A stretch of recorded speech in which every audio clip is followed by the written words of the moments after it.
ନୟନରେ ଭରି ରହିଛି ଅମାପ ସମ୍ମୋହନ ଏବଂ ଅସରନ୍ତି ସମ୍ମୋହନ।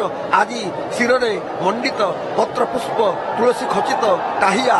ଓହୋ କି ସୁନ୍ଦର ଆପଣ ଦେଖାଯାଉଛନ୍ତି ପ୍ରଭୁ।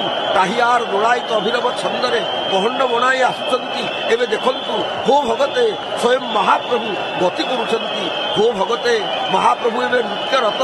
ମହାପ୍ରଭୁ କେତେ ଆପଣ ଆଉ ଝୁଲିବେ ଝୁଲନ୍ତା ଠାଣିରେ, କେତେ ଆପଣ ଆଉ ଆମକୁ ବୋହିବେ। ବଳଭଦ୍ର ଭଗବାନ ତ ତାଣ୍ଡବ ନୃତ୍ୟ ରଚନା କରି ନାଚି ନାଚି ଚାଲିଗଲେ ଏବଂ ମା ଭଗବତୀ ସେ ତ ଶୂନ୍ୟ ପହଣ୍ଡିରେ ନାଚି ନାଚି ଚାଲିଗଲେ। ସୁଦର୍ଶନ ମହାରାଜ ମଧ୍ୟ ବିଦ୍ୟୁଦାମ ଗତିରେ ନାଚି ନାଚି ଚାଲିଗଲେ।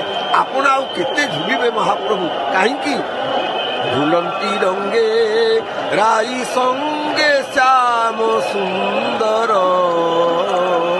ঝুলন্তি রঙ্গে।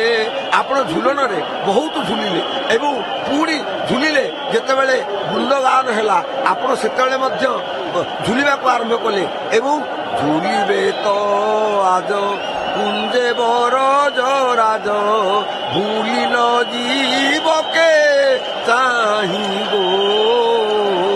কেতে ঝুলিলে ଆପଣ ଦୋଳବେଦୀରେ ଝୁଲିଲେ, ଝୁଲଣରେ ଝୁଲିଲେ, ପୁଣି ଏଠି ରଥଯାତ୍ରା ଯେତେବେଳେ କଲେ, ଘୋଷଯାତ୍ରା ଯେତେବେଳେ କଲେ, ପତିତ ପାବନ ଯାତ୍ରା ଯେତେବେଳେ କଲେ, ମୈତ୍ରୀ ବଡ଼ଦାଣ୍ଡରେ ଆପଣ ମଧ୍ୟ ଝୁଲିଲେ, ଆଗକୁ ଝୁଲିଲେ, ପଛକୁ ଝୁଲିଲେ ଏବଂ ଝୁଲନ୍ତା ଠାଣିରେ ଆପଣ ଗତି କଲେ। ମହାପ୍ରଭୁ ଆପଣ ନୃତ୍ୟରତ ରହୁଛନ୍ତି, ଭକ୍ତ ପ୍ରେମରେ ଉନ୍ମତ୍ତ ହେଇଯାଇଛନ୍ତି। କାହିଁକି ନା ଭକ୍ତ ତ ଆପଣଙ୍କର ମନ ପ୍ରାଣ ହୃଦୟ ସବୁକିଛି। ଆପଣ ବାର ବାର କହିଛନ୍ତି ଭକ୍ତି ଯୋଗରେ ଭଗବତ ଗୀତାରେ, ହେ ଅର୍ଜୁନ